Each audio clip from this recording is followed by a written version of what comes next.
অনেক চিৎকার চেঁচামেচি হলো, আমাদের অনেক পরিশ্রম হলো, আপনাদের অনেকের বিরক্তও লাগলো,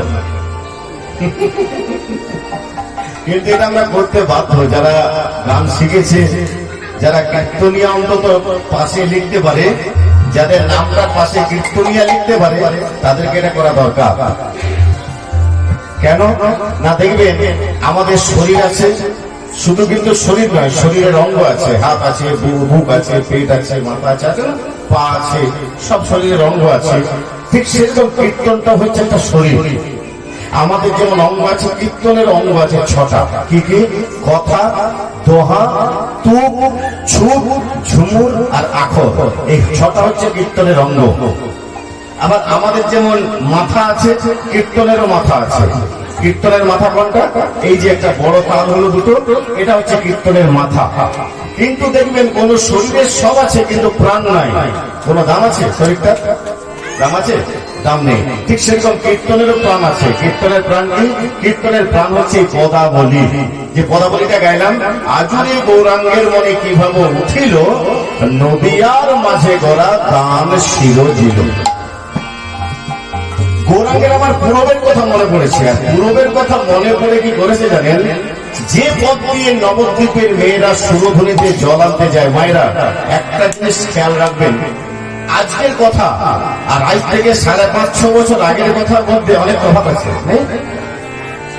আপনাদের এখন দেখবেন একটা সুইচ দিলেই জলের ট্যাঙ্কি লোড হয়ে যাচ্ছে, আবার কল খুললেই জল পাওয়া যায়।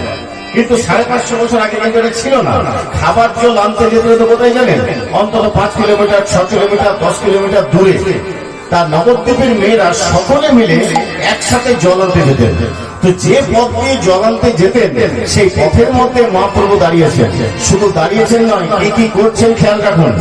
কি করছেন?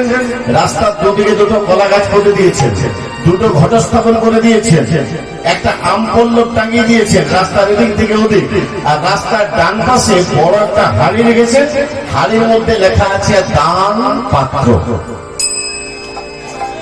চিন্তা করেন অবস্থা, দুদিকে দুটো কলা গাছ ফুটেছে, খেজুর গাছ করতে পারত, কলা গাছ ফুটল কেন? ঘট স্থাপন করলো, আম পল্লব টাঙিয়ে দিল। আম পল্লব না টাঙিয়ে জাম পাতা লাগাতে পারত না? আম পাতা লাগালো কেন?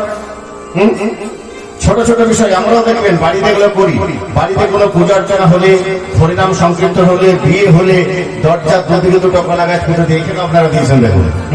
কেন না, শাস্ত্র দেবীপুরা লিখছে দরজার দুদিকে দুটো বা রাস্তার দুদিকে দুটো যত হরিনাম নিয়ে কলা গাছ পুঁতে দিচ্ছেন, ততক্ষণ সেই জায়গাটা রাজপথ হয় না।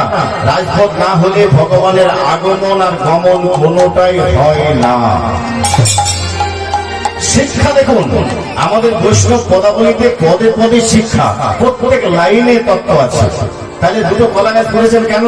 কলা গাছ অন্য গাছও করতে পারতেন, কলা গাছ কেন? কারণ আছে, কারণটা জেনে রাখুন, কাজে লাগবে।